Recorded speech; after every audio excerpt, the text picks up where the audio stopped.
te remercie, Père, pour la parole que tu as. Je te remercie, Père, de me donner de la manne fraîche. Tu connais tes enfants, tu connais les besoins qu'ils ont.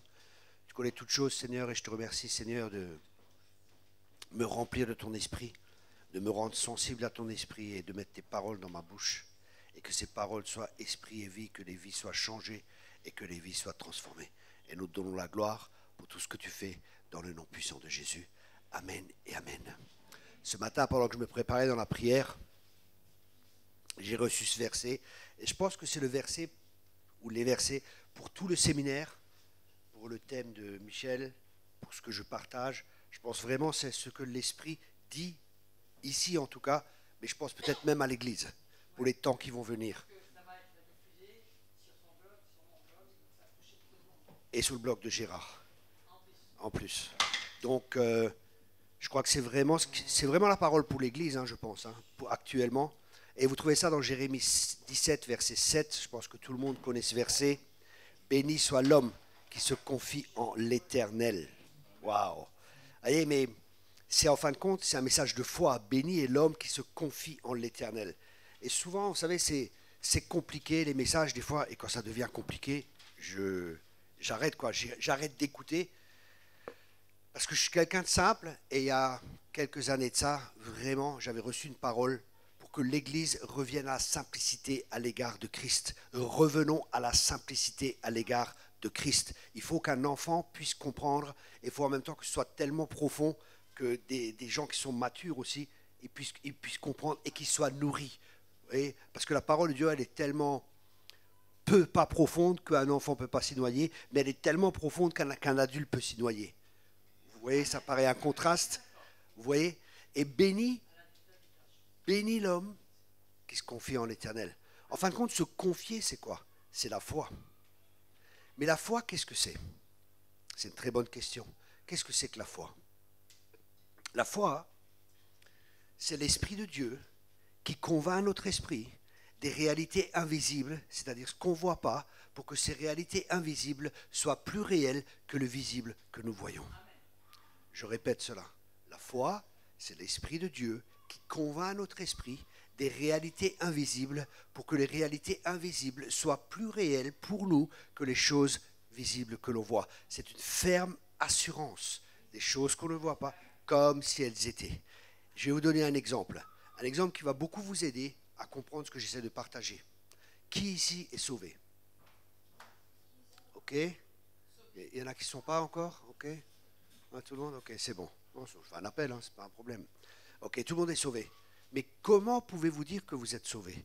Parce que quand vous êtes sauvé, d'un coup, vous avez les yeux bleus ou verts ou je sais pas moi. Parce que l'Esprit rend témoignage à notre esprit que nous sommes enfants de Dieu. Donc l'Esprit témoigne, c'est la foi qui vient dans notre esprit et on est convaincu des choses qu'on ne voit pas, qui sont invisibles, mais qui sont plus réelles que le réel. Je sais que je suis sauvé. Parce que l'Esprit de Dieu atteste à mon esprit. Et c'est ainsi que la foi fonctionne et c'est ainsi que la foi vient. Mais qu'est-ce que c'est encore que la foi? Un autre principe ou une autre clé importante pour la foi, tu peux uniquement avoir la foi et la mesure de foi dans la mesure que tu connais la personne, ou en l'occurrence Dieu. Plus tu connais Dieu, plus ta foi va augmenter. Parce que c'est lié à ta connaissance de Dieu. La foi est toujours liée à notre connaissance de Dieu. Est-ce que tu connais Dieu? La foi est liée à l'amour aussi. Parce que la foi, elle est agissante par l'amour. Donc quand tu connais Dieu, tu sais que Dieu est amour. Tu sais que Dieu est pour toi et tu sais que Dieu n'est pas contre toi. Et ça va t'aider à pouvoir marcher par l'esprit. Et je vais vous donner quelques clés parce que souvent c'est compliqué quand les gens enseignent, des fois j'ai du mal à saisir. Mais il y a quelques clés qui vont vraiment nous aider à marcher par l'esprit. La première clé, je pense le plus important pour nous et qui va nous aider vraiment à marcher par l'esprit, déjà dans Romains 8, c'est le chapitre de la marche par l'esprit. Et c'est très intéressant que Romains 8 commence par le verset 1. Il n'y a aucune condamnation pour ceux qui sont en Jésus-Christ. Qu'est-ce que ça signifie concrètement? Ça signifie que si tu veux marcher par l'esprit, tant que tu es sous la condamnation, tu ne pourras pas marcher par l'esprit. Parce que si tu es condamné, tu ne peux pas marcher par l'esprit. Donc la clé, c'est de ne pas vivre sous la condamnation. Et pour marcher par l'esprit, il faut être conscient de l'amour de Dieu. Que tu es plus conscient de l'amour de Dieu. Parce que quand tu sais que Dieu t'aime, tu sais que ton Père est pour toi, tu sais que Dieu est pour toi. Parce que des fois, il va te demander des choses dans la marche par l'esprit qui vont aller contre notre bon sens. Mais parce que tu sais que Dieu t'aime, et même ça va contre ta raison, même ça va contre ce que tu penses être bon, tu vas le faire parce que tu sais que tout ce que Dieu fait, la source, c'est toujours l'amour, parce que Dieu est amour.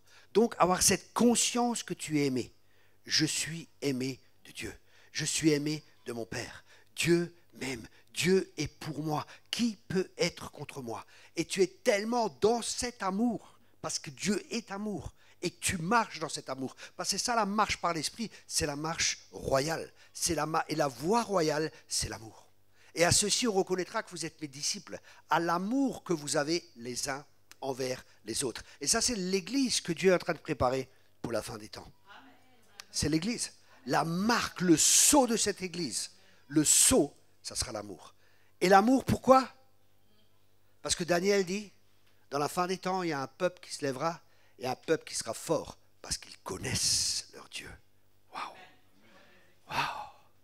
Et ceux qui connaissent, c'est ceux qui ont une intimité avec Dieu. Et Dieu cherche des gens qui sont intimes avec lui. Il y a une différence entre une fiancée, une maîtresse et une épouse.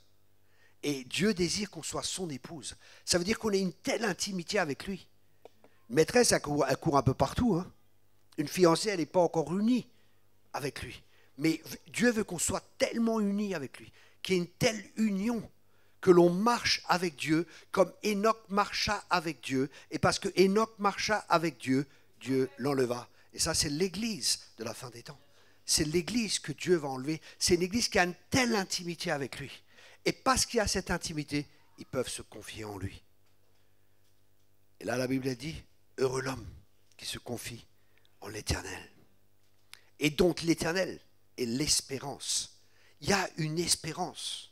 Je connais les projets que j'ai formés pour vous.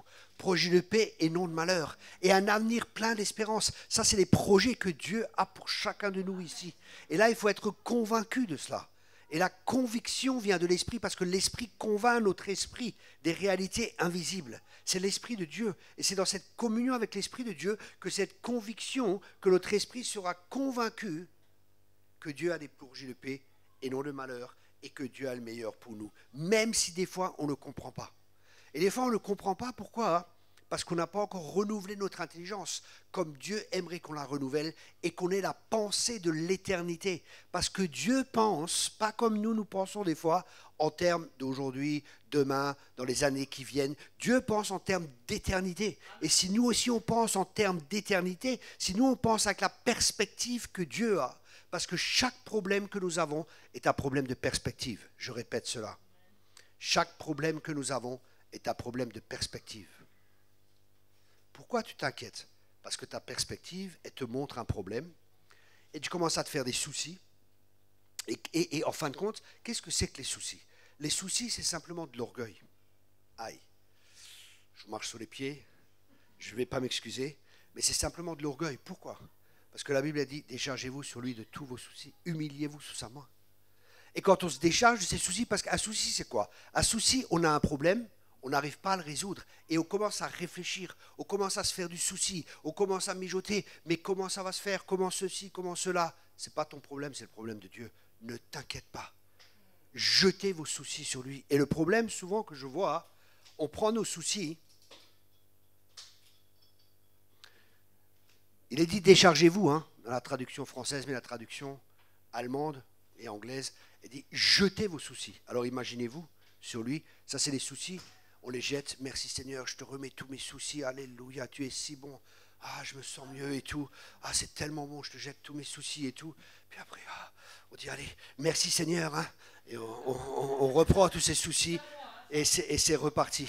Au lieu de le jeter aux pieds du Seigneur et de le laisser aux pieds du Seigneur. C'est ça, se décharger sur lui de tous nos soucis, car lui seul prend soin de nous. Croyez qu'il prend soin de nous. Croyez-le fermement. Croyez-le. Mais pour pouvoir croire Il faut le connaître. Et la question qu'on a, est-ce que Dieu peut? Tout est possible. Est-ce que Dieu veut? Oui, je veux. Dieu veut. Dieu veut que tu prospères à tous égards, comme prospère l'état de ton âme. Dieu veut que tu sois en bonne santé. Dieu veut que tu réussisses dans toutes tes entreprises. Ça, c'est la volonté de Dieu. Dieu nous a créés pour être des vainqueurs. Dieu ne nous a pas créés pour être des vaincus. Nous sommes plus que vainqueurs. Amen. Plus que vainqueurs. Par celui qui nous a aimés. Ce n'est pas par nos forces, ce n'est pas par nos capacités, mais je puis tout par celui qui me fortifie, Christ. L'évangile, c'est centré sur Christ. Toujours. Toujours. Ça, c'est le but. On verra plus tard un des buts de Dieu encore.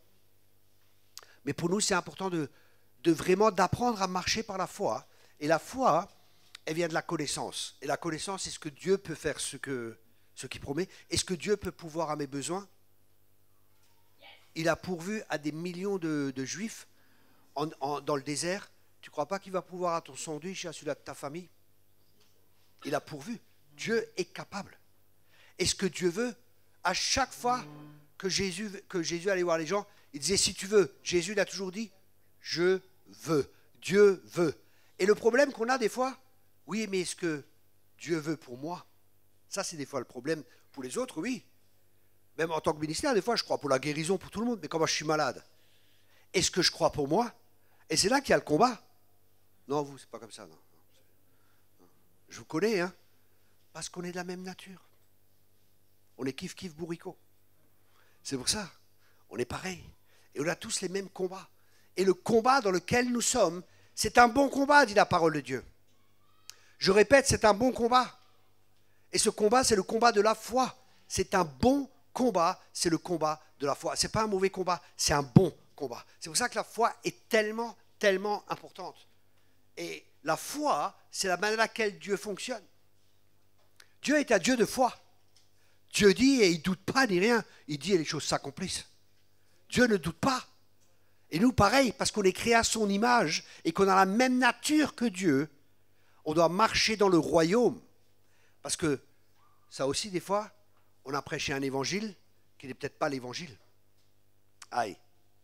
Jésus l'a dit, il faut que cet évangile soit prêché dans toutes les nations. Il faut que cet évangile soit prêché dans toutes les nations. Qu'est-ce que ça signifie? Ça signifie qu'il peut y avoir un autre évangile.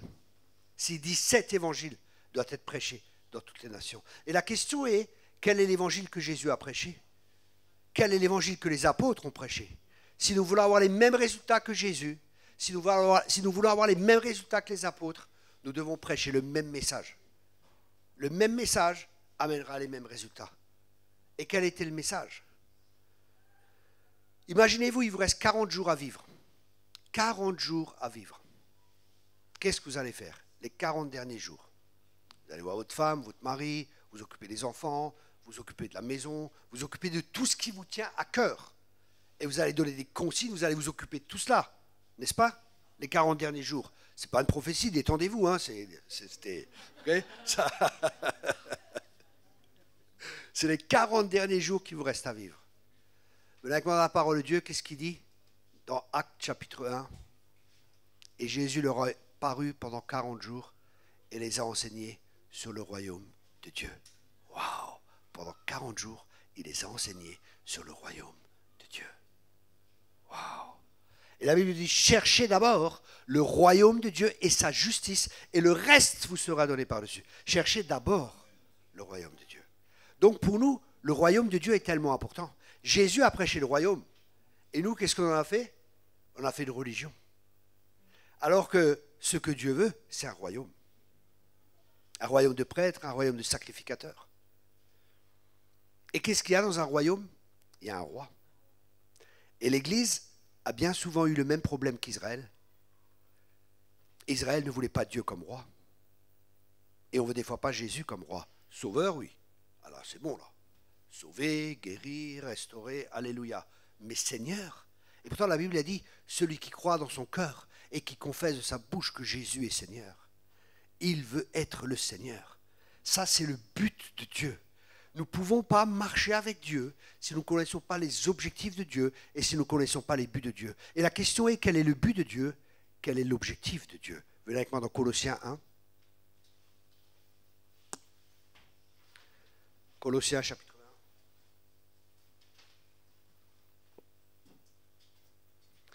1. Au verset 18. Il est la tête du corps de l'Église et le commencement, le premier-né d'entre les morts, afin d'être en tout le premier.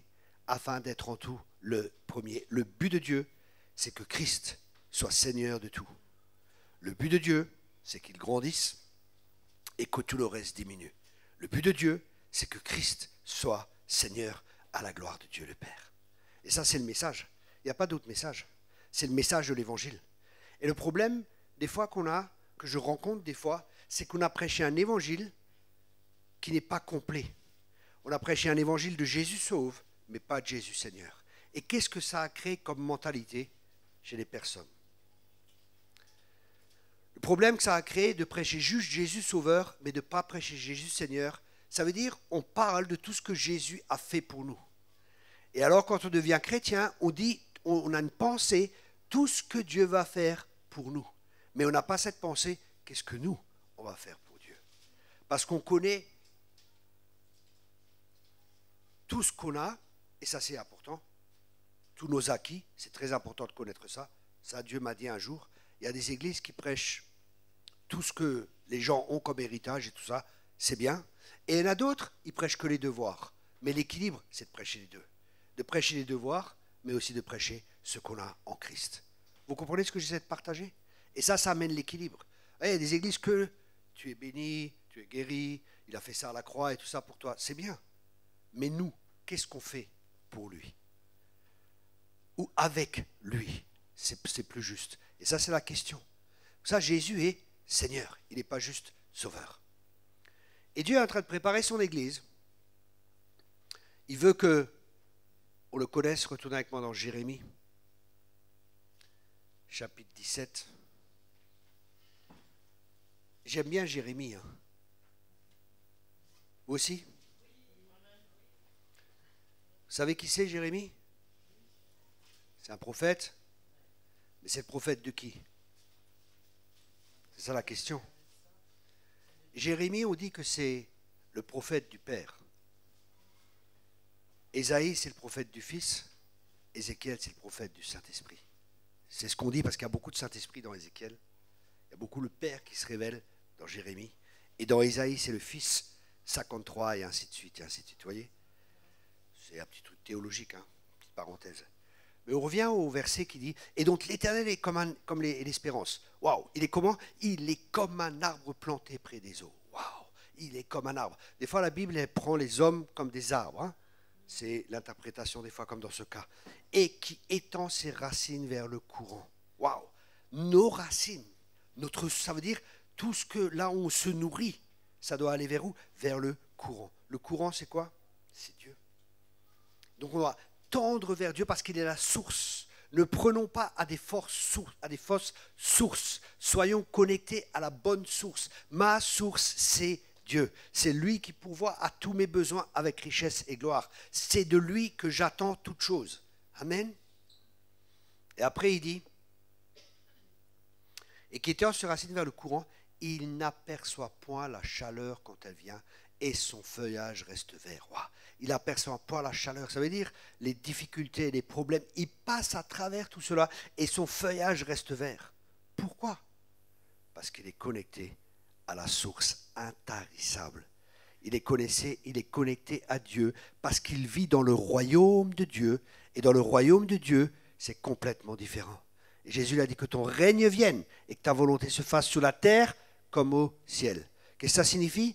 Nous devons prendre conscience que nous sommes transportés dans un nouveau royaume et que nous ne sommes plus dans ce monde, mais nous ne sommes plus dans le royaume des ténèbres, mais nous avons été arrachés au royaume des ténèbres pour être transportés dans le royaume glorieux de son Fils. Et dans ce royaume, j'ai une bonne nouvelle, il n'y a pas de pénurie. Dans ce royaume, Dieu pourvoit, il n'y a pas de problème d'inflation, il n'y a aucun de ces problèmes, il n'y a rien du tout. Et c'est dans cette dimension que Dieu veut que l'on vive. Et pour rentrer dans cette dimension, tout se fait par la foi. On est sauvé par la foi et par la grâce. Par la foi et par la grâce, ce sont les deux éléments qui nous permettent de marcher dans la dimension du royaume de Dieu. Et c'est dans cette dimension que Dieu veut que l'on marche, où le surnaturel devient naturel, où les miracles sont quotidiens, où toutes ces choses, c'est tout à fait normal de chasser les démons, de guérir les malades, de ressusciter les morts, de faire des disciples. C'est tout à fait normal parce qu'on a été transporté dans un autre royaume. Et ce royaume, la Bible, elle dit que c'est un royaume inébranlable. Dieu est en train d'ébranler toutes choses. Mais il y a deux choses qui sont inébranlables. C'est le royaume de Dieu et Christ qui est le roi de ce royaume. Dans quoi sommes-nous fondés? Où sommes-nous? Dans le royaume? Est-ce qu'on est plus conscient du royaume de Dieu?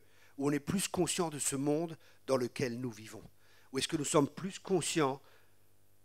Et cette prise de conscience, elle vient par le renouvellement de l'intelligence. Le renouvellement de l'intelligence n'est pas une option, c'est une nécessité. De renouveler notre intelligence avec la parole de Dieu et le Saint-Esprit qui vont nous aider à comprendre la volonté de Dieu qui est bonne, agréable et parfaite. Et quand on marche dans cette dimension du royaume, on n'est pas comme les gens du monde.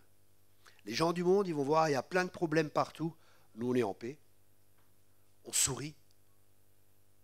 Est-ce qu'on ne va pas passer par des problèmes et des difficultés? Si. Mais on sait que Dieu ne nous délaisse pas. On sait que Dieu ne nous abandonne pas. Pourquoi est-ce qu'on sait ça? Parce que nous sommes, écoutez bien ce que je vous dis, parce que nous sommes le peuple des promesses de Dieu qui sont oui et amen. Avant, quelqu'un a dit oui, Seigneur, bénis ton serviteur. Je regrette, je ne suis pas serviteur. Je ne suis pas serviteur. Je regrette, parce que la Bible a dit, je vous appelle plus serviteur, je vous appelle mes amis. Parce qu'un serviteur, il ne sait pas ce que Dieu fait. Et je sais ce que Dieu fait. C'est une grande différence. Je préfère être un ami de Dieu. Et je ne suis pas un serviteur. Et je ne suis pas un esclave. Mais je choisis d'être un esclave. Aïe, qu'est-ce que c'est que ça de nouveau? Jésus, il a pris, quand il a lavé les pieds des disciples, il a mis le tablier. Et ce tablier qu'il a mis, dans une maison romaine, il y avait plusieurs fonctions parmi les esclaves. Et le dernier des esclaves, c'est celui-là qui lavait les pieds des disciples. Enfin, des gens, pardon. Il lavait les pieds des gens qui venaient.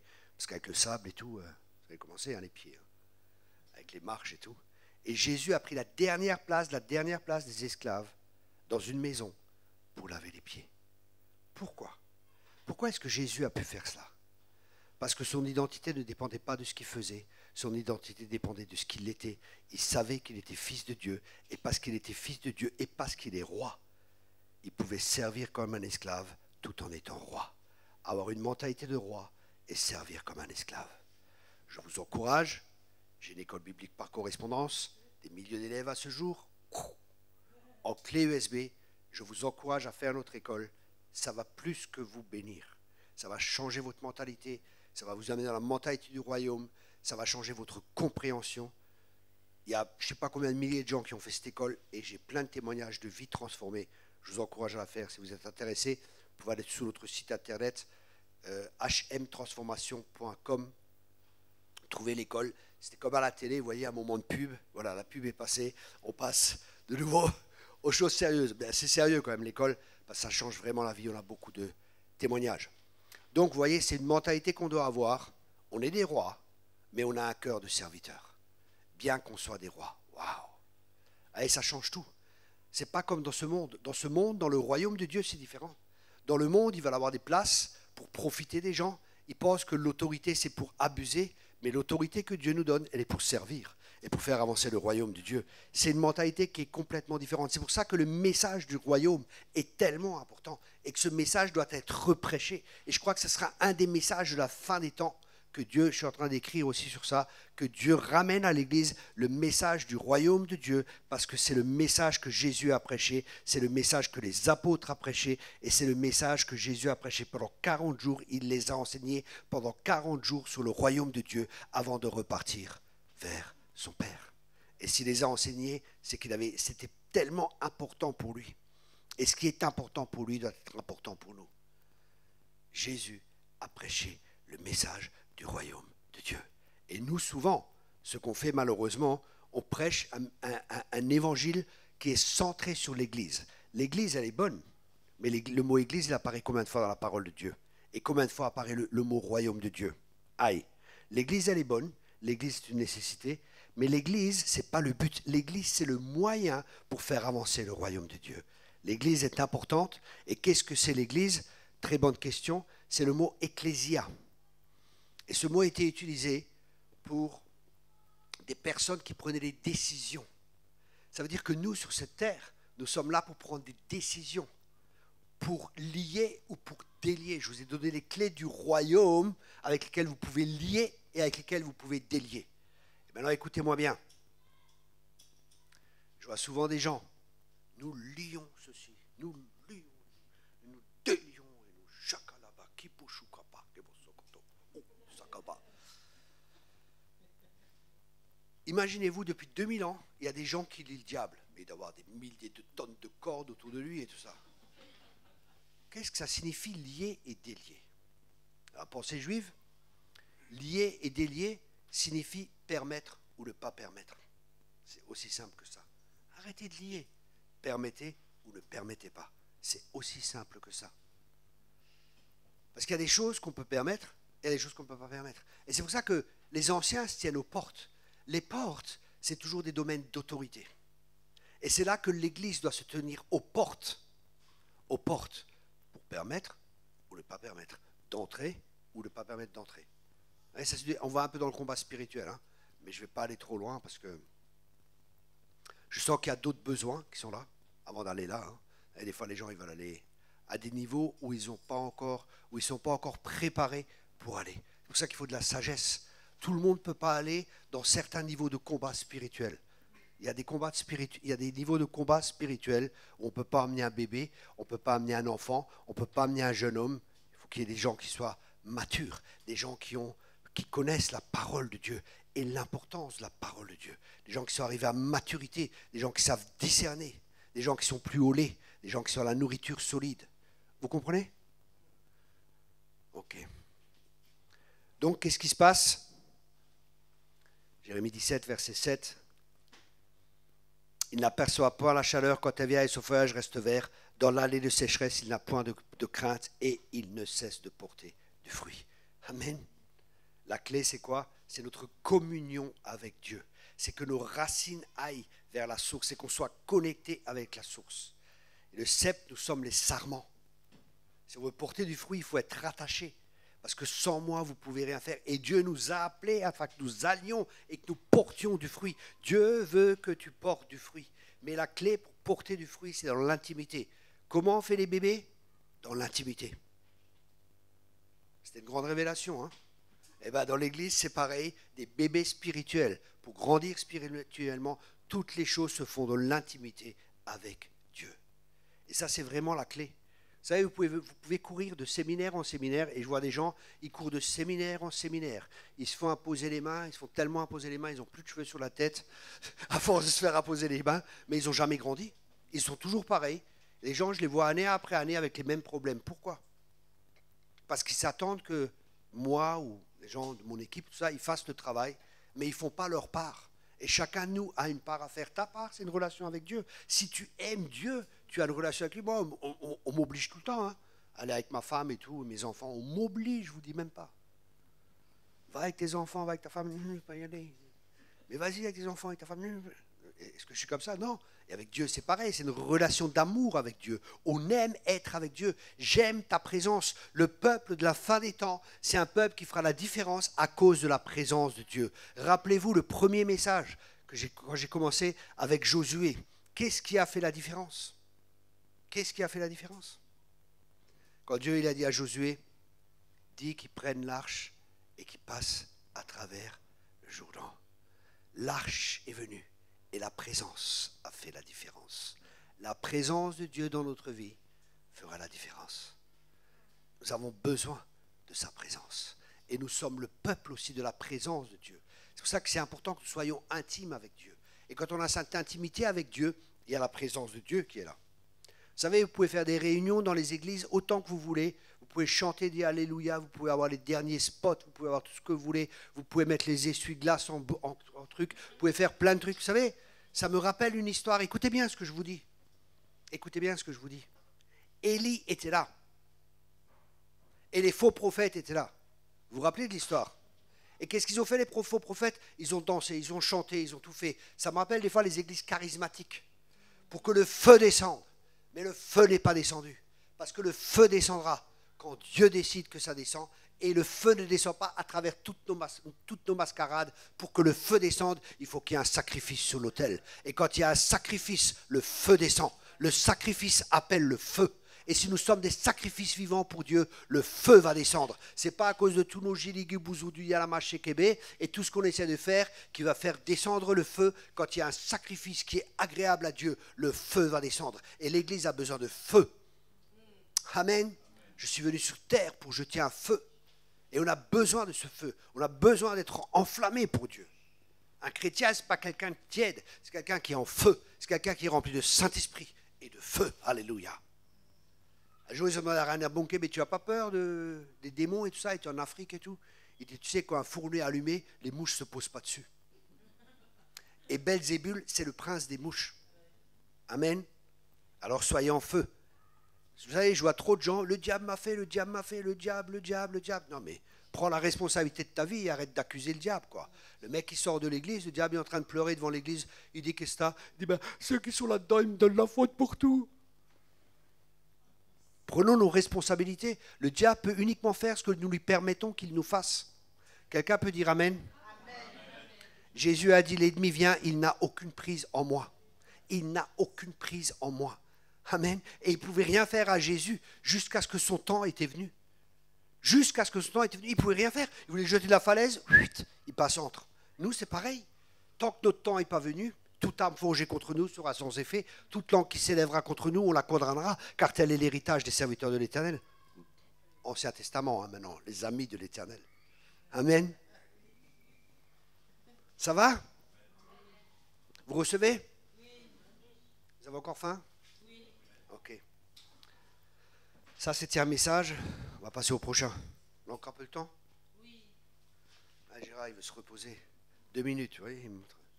À 2 heures. Ok. Je vais encore partager un peu sur autre chose. Comme on a dit, on est dans les temps de Josué. Et qu'est-ce qui se passait le temps de Josué et de Caleb? Il a envoyé les espions. Ah ouais, tiens, j'ai prêché sur ça. Ça, c'est pas mal, ça. C'est pas mal. Merci, Seigneur. Merci, Seigneur. Là, avec moi dans le nombre 13. Il faut que je remette mes lunettes. J'avais prévu autre chose, mais pendant que je parlais, j'ai eu cette pensée. Nombre 13. Alléluia. Ça correspond à ce que j'avais commencé, que je n'ai pas fini avant. Moïse, Dieu dit à Moïse, vas-y, envoie 12 espions pour qu'ils explorent le pays que je leur donne. Donc ils ont dû aller pour explorer, plus ou moins une cartographie spirituelle. Je sais que vous êtes des groupes de combat spirituel, hein. Donc ils sont allés faire ce qu'on appelle une cartographie spirituelle, ils sont allés repérer ce qui se passe, parce qu'il y en a qui disent que ça n'existe pas et ainsi de suite, hein. Vous savez tout ce qui se passe dans le monde chrétien. Ok. Donc, il dit voilà, allez-y et voyez ce qui se passe. Et là ils disent, il y en a 10 qui viennent, qui font un rapport, et 2 autres, ils font un autre rapport. Pourquoi est-ce que 10 font un rapport différent des 2 autres? C'est une très bonne question. La Bible a dit qu'ils avaient un autre esprit. Ça, c'est la première chose. Le deuxième point, hein, j'écoute le Saint-Esprit, merci. Le deuxième point, c'était quoi? C'est que Josué et Caleb, ils faisaient plus confiance à la parole de Dieu qu'à ce que leurs yeux voyaient.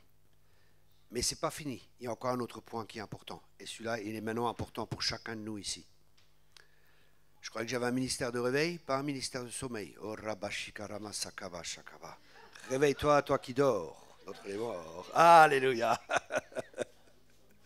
Nombre 13. Nombre 13. Alléluia. Le pays que nous avons parcouru pour l'explorer est un pays qui dévore ses habitants. Tous ceux que nous avons vus, sont des hommes d'une autre taille, et nous y avons vu les géants, enfants d'Anak, de la race des géants. Nous étions à nos yeux et aux leurs comme des sauterelles. Nous étions à nos yeux et aux leurs comme des sauterelles. Maintenant, j'ai une question à te poser. Ici, on est en Normandie. Combien mesure une personne? À peu près 1,70 m. Combien mesure une sauterelle? À peu près 5 cm. De 1,70 m, de 5 cm à 1,70 m, ça fait x 34. Ça veut dire qu'ils voyaient des gens qui avaient 1,70 m x 34. Ça fait 34 divisé par 2, ça fait 60 mètres à peu près. Vous avez déjà vu des gens de 60 mètres, vous? Vous avez jamais vu? Non, jamais vous avez vu ça. Pourquoi vous n'en avez pas vu? Voilà. Et pourquoi eux, ils en ont vu? Écoutez bien. Pourquoi eux, ils en ont vu? Écoutez bien. Si je pose une question, ce n'est pas que vous répondiez, c'est que vous réfléchissiez. Pourquoi est-ce qu'ils en ont vu? C'est une très bonne question, merci beaucoup. Écoutez bien ce que je vous dis. C'est un message pour maintenant et pour les temps qui vont venir. Parce que sur le pays, il y avait un esprit de peur.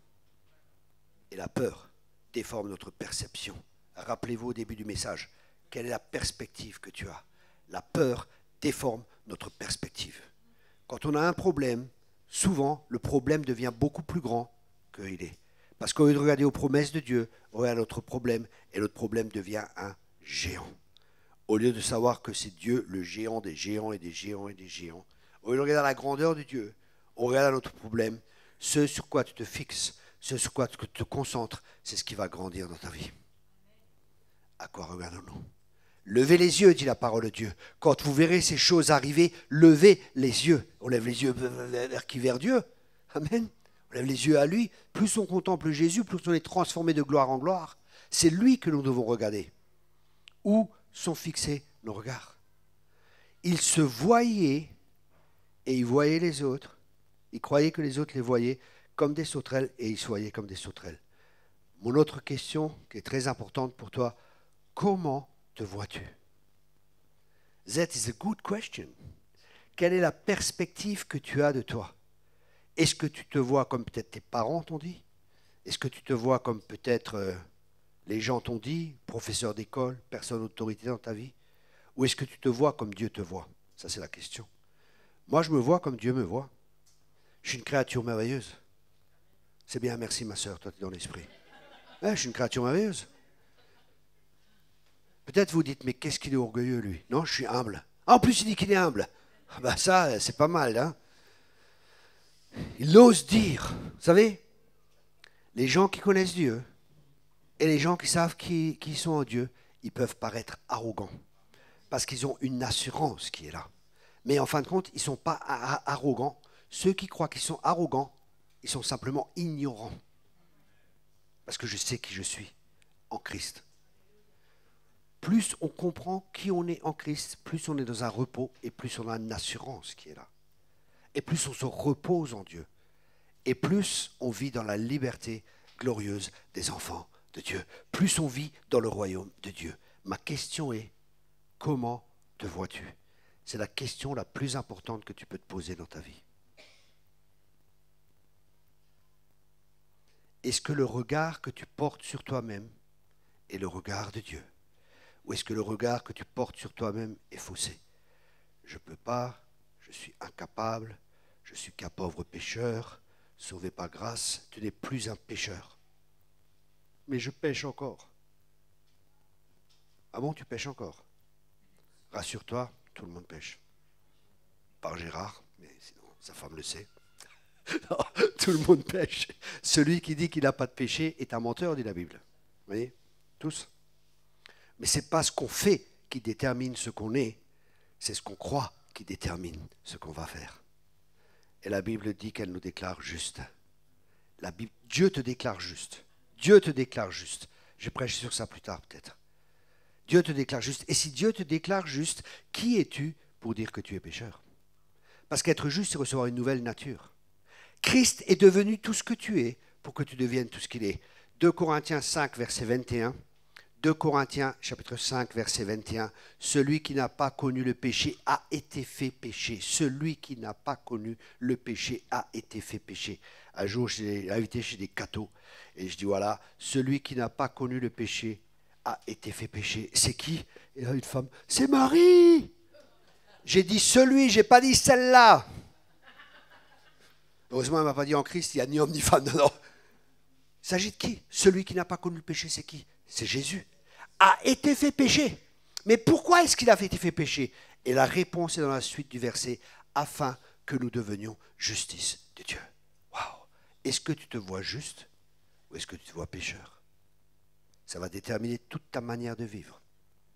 Ça va déterminer toute ta manière de vivre. Si tu crois que tu es un pommier, tu vas produire des pommes. Mais on parlera de cela encore plus tard. On peut en parler maintenant. Vous avez encore un peu de temps? Ok. On va prendre une histoire. Venez avec moi dans Marc, chapitre 10. C'est parce que j'aime bien, je continue. Marc, chapitre 10, verset 46. Et ils arrivèrent à Jéricho, et lorsque Jésus en sortit avec ses disciples, et une assez grande foule, le fils de Timée, Bartimée, mendiant, aveugle, était assis au bord du chemin. Le gars, il est mendiant, il est aveugle, et il est assis au bord d'un chemin. Alors imaginez-vous, il y a un gars qui est là. Et d'un seul coup, il entendit que c'était Jésus de Nazareth. Jésus de Nazareth. Et qu'est-ce qu'il fait? Il se met à crier. Des fois, Dieu ne répond pas. Parce que des fois, nous devons crier à Dieu. Des fois, Dieu, il regarde, est-ce que tu veux vraiment? Est-ce que tu le veux vraiment? Est-ce que tu veux vraiment ce que tu demandes? Est-ce que tu le veux de tout ton cœur? Est-ce que tu le veux réellement? Et lui, il criait, Jésus de Nazareth, fils de David, aie pitié de moi. Et là, tous les religieux qui viennent, on ne crie pas, frère, dans l'église. On ne chante pas dans l'église. On ne danse pas dans l'église. On ne fait pas de bruit dans l'église, frère. Il faut que ce soit silencieux. Et qu'est-ce qu'il fait, lui? En bon chrétien soumis, qu'est-ce qu'il fait? Mais criez beaucoup plus fort! Parce que ce qui l'intéresse, c'est Jésus. Vous croyez que Jésus ne l'a pas entendu la première fois? Jésus l'a entendu. Fils de David, aie pitié de moi. Et là, Jésus dit, waouh, là il y a un gars, il veut vraiment quelque chose de moi. Et Jésus s'arrête. Et là, Jésus, il s'arrête et qu'est-ce qu'il fait? Il dit, appelez-le. Ils appelaient à l'aveugle en disant, prends courage, lève-toi, il t'appelle. L'aveugle jeta son manteau en se levant d'un bond et il vint vers Jésus. Il se lève d'un bond, il jette son manteau. À l'époque, le manteau était toujours synonyme d'identité. Le roi avait un manteau. Il avait un manteau royal. Les mendiants, ils avaient des manteaux spécifiques. Ils pouvaient mendier parce qu'ils portaient ce manteau. Chaque personne savait, une personne qui porte ce manteau, c'est un mendiant. Donc il y avait une identification avec cela. Et qu'est-ce qu'il fait? Il se lève et il jette son manteau. Mais le manteau, dans la parole de Dieu, Ésaïe 54, c'est comme un vêtement souillé. Toutes nos justices sont comme un vêtement souillé. Et il nous revêt du manteau de justice. Donc tout ce qu'on essaie de faire pour être juste, Dieu ne peut pas l'accepter. Et ça, il faut le jeter. Cette fausse identité, il faut nous en dévêtir comme cet aveugle s'est dévêtu de sa fausse identité. Et il a couru vers Jésus. Laisse ta vieille identité. Laisse ta fausse identité et revêt-toi de ce manteau de justice. Amen. C'est tellement fort le message de la justice. Vous savez, c'est le message de qui? De Luther. C'est le message de la réforme. Et ce message, il y a une réforme qui est en cours. Et ce message doit de nouveau être prêché dans nos églises. Parce qu'il y a une réforme qui sera encore plus grande que celle qui était là. Il a amené une réforme, et c'était une réforme dans la doctrine. Mais maintenant, il y a une réforme des structures, il y a une réforme des cœurs, il y a une réforme complètement différente que Dieu est en train d'opérer. C'est une réforme profonde. C'est pour ça qu'il faut de nouveau bâtir sur les anciens sentiers et ce qui était déjà. Il faut prendre des choses du vieux trésor et du nouveau trésor. Pas juste du nouveau, il faut aussi prendre des choses qui sont anciennes, comme là, ce message de la justice. Et il continue. appelez-le. Ils appelaient à l'aveugle en disant, prends courage, lève-toi, il t'appelle. L'aveugle jeta son manteau et se levant d'un bond, il vint vers Jésus. Jésus, prenant la parole, lui dit, que veux-tu que je te fasse? Et j'ai une question aujourd'hui. Qu'est-ce que tu veux que Jésus te fasse? Qu'est-ce que tu veux que Jésus te fasse? Tu as quelque chose de concret? Il était concret. Dieu est un Dieu concret. Qu'est-ce que tu veux que Dieu te fasse? Qu'il me bénisse. Non, mais qu'est-ce que Dieu veut qu'est-ce que tu veux que Dieu te fasse? Sois précis dans tes prières. Sois concret dans ta prière. Sois concret. Que veux-tu que je te fasse? Rabouni, lui répondit l'aveugle, que je recouvre la vue. Et Jésus lui dit, va, ta foi t'a sauvé. Waouh! À nouveau, la foi. Aussitôt, il recouvra la vue et suivit Jésus dans le chemin. Vous savez, comprendre le message de la justice va nous aider à voir spirituellement, va nous aider à voir comme Dieu voit, va nous aider à avoir la perspective de Dieu sur nous-mêmes, va nous aider à avoir la perspective de Dieu sur les circonstances, et ça va changer toute notre vie, toute notre manière d'être. C'est pour ça que l'école biblique de Thierry Kopp est tellement importante, parce qu'elle va changer ta manière de voir, elle va changer ta perspective, elle va changer ta compréhension, elle va changer toute ta vie. Tu vivras dans le monde, mais sans être du monde.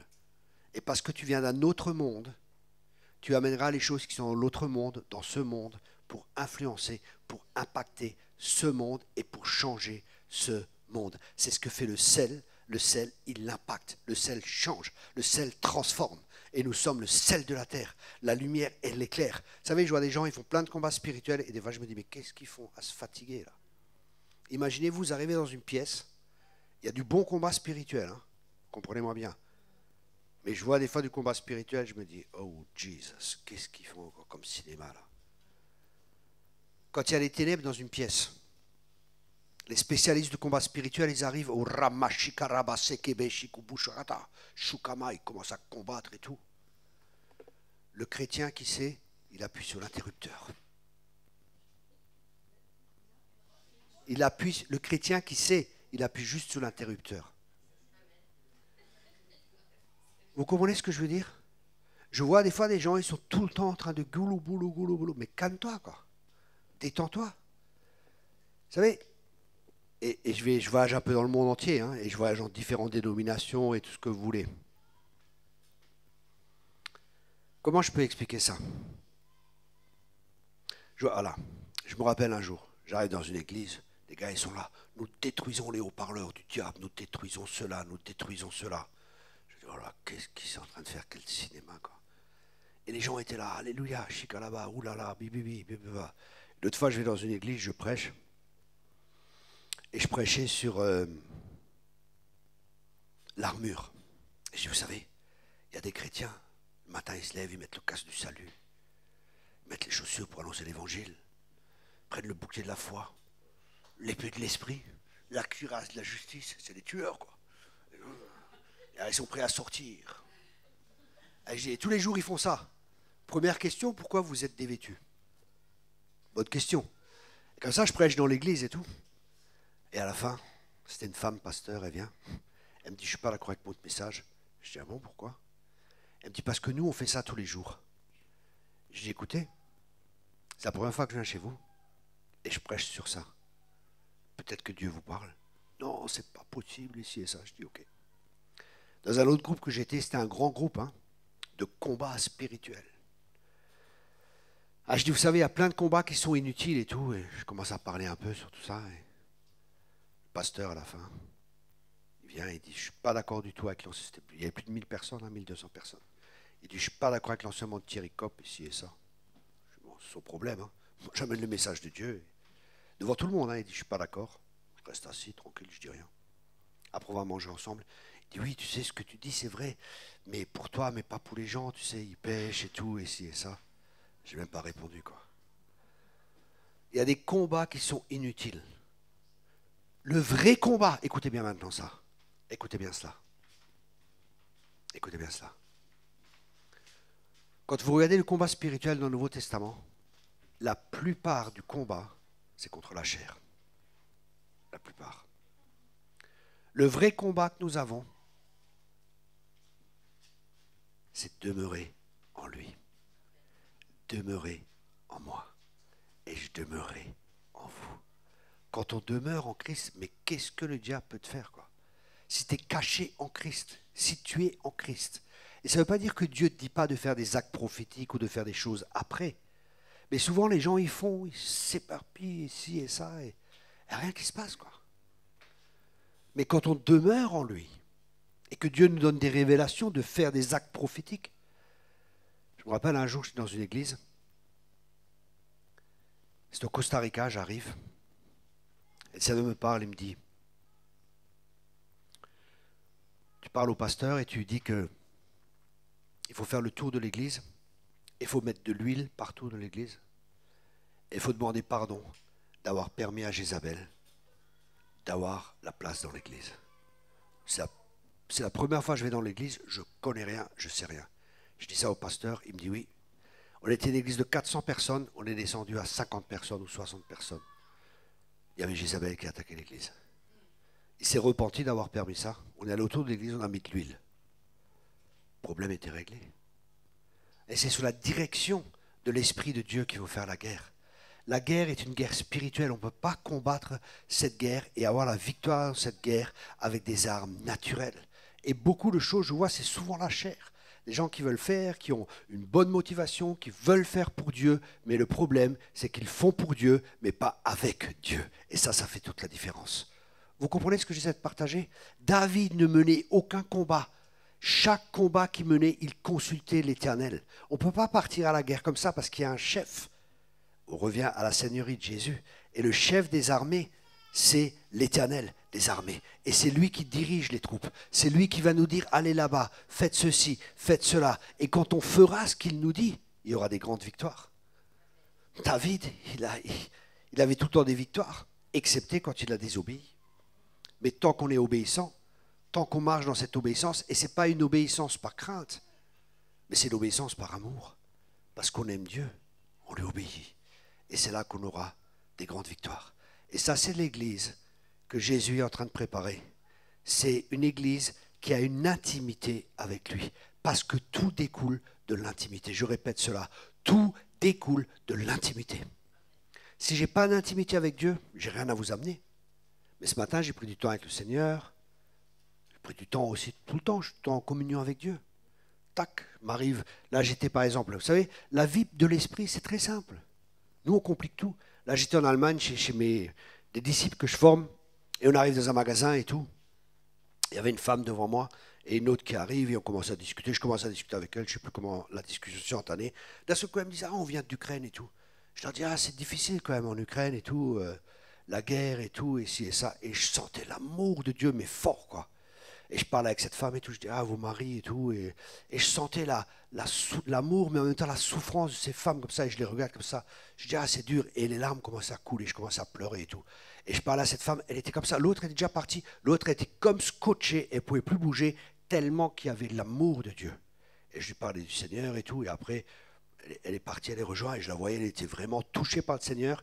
Elle va rejoindre sa copine, et je la vois de nouveau sur le parking. Je fais, ah, ça va. Et je fais juste comme ça. Elle court dans mes bras, elle jette dans mes bras. L'amour de Dieu, la marche par l'esprit, c'est la marche par l'amour. C'est pas juste 2 heures par semaine, le dimanche matin, qu'on marche par l'esprit. La marche par l'esprit, c'est même pas une marche par l'esprit, c'est une vie par l'esprit. Et c'est tout le temps, au supermarché, là où tu es, partout où tu es. C'est normal de marcher par l'esprit. C'est normal d'avoir une parole de connaissance pour la caissière. C'est normal d'avoir... La caissière, elle me dit, mais écoutez monsieur, quand je vous vois, vous avez toujours le sourire. C'est normal, je suis heureux. Elle me dit, mais je dis, ouais, j'ai un secret. Elle me dit, ah bon, c'est quoi? Je ne vais pas vous le dire. Ah, les poissons, on les attrape comment? Avec de l'appât. On ne donne pas tout de suite l'appât. Ah, je ne vais pas vous le dire. Ah, je dis, si, madame, je vous aime bien, je vais vous le dire. Je suis amoureux d'un homme. Ah! s'appelle Jésus. Et c'est là qu'elle dit, oh, le Portugais à côté. Non, non. Je suis amoureux de Jésus. Alléluia. Et là, je commence à donner mon témoignage ici et ça. Mais vous voyez, je ne viens pas tout de suite dessus. Et... Non, non. La pâte, même pas, c'est notre vie, parce que nous sommes des lettres écrites. Amen. Nous sommes des lettres écrites. Quand les gens, on doit faire envie aux gens. En tant que notre vie chrétienne, on doit faire envie. Et dans les temps qui viennent, on doit faire envie. Les gens, ils vont voir, purée, mais ces gens, ils sont toujours heureux, comme un 50 dans l'eau. Ils sont toujours contents. Pourquoi est-ce qu'on est toujours heureux? Un poisson. Écoutez bien ça maintenant. Écoutez bien ça. Et je vais terminer avec ça, parce que sinon, je prêche encore 2 heures. Je me connais. Écoutez bien ça. Quand Dieu, il a créé les arbres et la verdure, qu'est-ce qu'il a fait? Il a parlé à la terre. Parce que la verdure et les arbres dépendent de la terre. Quand il a créé les poissons, il a dit que l'eau produise. Pourquoi? Parce que les poissons dépendent de l'eau. Mais quand il a créé l'homme, qu'est-ce qu'il a fait? Dieu s'est parlé à lui-même. Créons l'homme à notre image. Pourquoi? Parce qu'on dépend de Dieu. Comme le poisson dépend de l'eau, comme les arbres dépendent de la terre. Nous, on dépend de Dieu. C'est pour ça que tous ont été privés de la gloire de Dieu. Mais quand on connaît un nouveau Christ, on est nouveau dans cette gloire. Alléluia. Dans cette gloire merveilleuse. Et on est nouveau dans notre environnement où on peut réellement vivre. Le poisson, il ne vit pas hors de l'eau. L'être humain, il ne peut pas vivre hors de la gloire de Dieu. Et c'est pour ça qu'on est nouveau dans sa présence, on est nouveau dans sa gloire, et c'est là qu'on vit, et qu'on va de gloire en gloire, et de victoire en victoire. Et parce que nous sommes nouveaux, de nouveau dans cet élément, so beautiful. La vie chrétienne, c'est merveilleux. Non mais tu ne comprends pas, frère. Si, je comprends. Son joug est doux, son fardeau est léger. Je suis rempli du Saint-Esprit et de tristesse. Non, je suis rempli de Saint-Esprit et de joie. Amen. Et la bonne nouvelle, c'est qu'on vit dans un royaume et qu'il y a une joie, qui n'est pas une joie de ce monde. Une joie qui ne dépend pas des circonstances. Parce que ça ne veut pas dire qu'on ne va pas traverser des circonstances difficiles. Mais dans toutes ces choses, nous sommes plus que vainqueurs. Quand tu passes par la vallée de l'ombre de la mort, ça ne veut pas dire qu'on ne va pas passer par la vallée de l'ombre de la mort. Mais il est dit passer, il n'est pas dit rester. Au bout de chaque tunnel, il y a toujours la lumière. Quelqu'un peut dire amen ici? Ah, il y a comme des chrétiens dans la salle. Ça me rassure, ça me rassure. Amen. Dieu est bon. Amen. Le monde a besoin de voir des chrétiens heureux, des chrétiens épanouis, des chrétiens qui sont en communion avec Dieu. Devant sa face, psaume 16, verset 11, il y a une abondance de joie.